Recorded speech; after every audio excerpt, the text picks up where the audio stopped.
യെഹെസ്കേൽ പ്രവചനത്തിലേക്ക് വരുമ്പോൾ 22-ാമത്തെ അധ്യായം 25-ാമത്തെ വാക്യം നമുക്കൊന്ന് വായിക്കാം. അതിന്റെ നടുവിൽ അതിലെ പ്രവാചകന്മാരുടെ ഒരു കൂട്ടുകെട്ടുണ്ട്. അലറിയിര കടിച്ചു കീറുന്ന ഒരു സിംഹം പോലെ അവർ ദേഹികളെ വിഴുങ്ങിക്കളയുന്നു.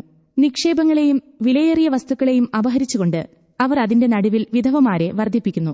അതിലെ പുരോഹിതന്മാർ എന്റെ ന്യായപ്രമാണത്തോട് ദ്രോഹം ചെയ്ത് എന്റെ വിശുദ്ധ വസ്തുക്കളെ അശുദ്ധമാക്കുന്നു. അവർ ശുദ്ധവും അശുദ്ധവും തമ്മിൽ വേർതിരിക്കുന്നില്ല. മലിനവും നിർമ്മലിനവും തമ്മിലുള്ള ഭേദം കാണിച്ചു കൊടുക്കുന്നതുമില്ല. ഞാൻ അവരുടെ മധ്യേ അശുദ്ധനായി ഭവിക്കത്തക്കവണ്ണം അവർ എന്റെ ശബ്ബത്തുകളെ നോക്കാതെ കണ്ണു മറച്ചു കളയുന്നു. പ്രമാണമുണ്ടായിരുന്ന ദൈവത്താൽ തിരഞ്ഞെടുക്കപ്പെട്ട വിശുദ്ധ ജനമായിരുന്നു ഇസ്രായേൽ. പ്രവാചകന്മാർ ധാരാളം അവർക്കുണ്ട്. ലോകത്തെ മറ്റേരു ജാതിയേക്കാളും അത്ഭുതങ്ങൾ കണ്ട ഒരു സമൂഹമാണ് ഇസ്രായേൽ മക്കൾ.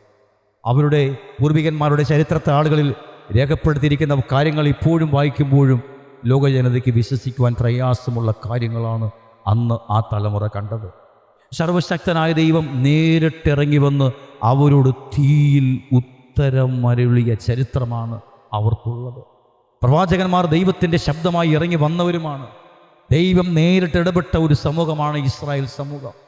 ദൈവത്തിൻ്റെ വിശുദ്ധിയുടെ പരമകാമത്തിൽ നിൽക്കുമ്പോൾ തന്നെ അശുദ്ധിയുള്ള ജനത്തിൻ്റെ ഇടയിലേക്ക് തൻ്റെ വിശുദ്ധിയുടെ വചനം കൊടുത്ത് യഥാസ്ഥാനപ്പെടുത്തിയ ചരിത്രമാണ് അവർക്കുമുള്ളത്.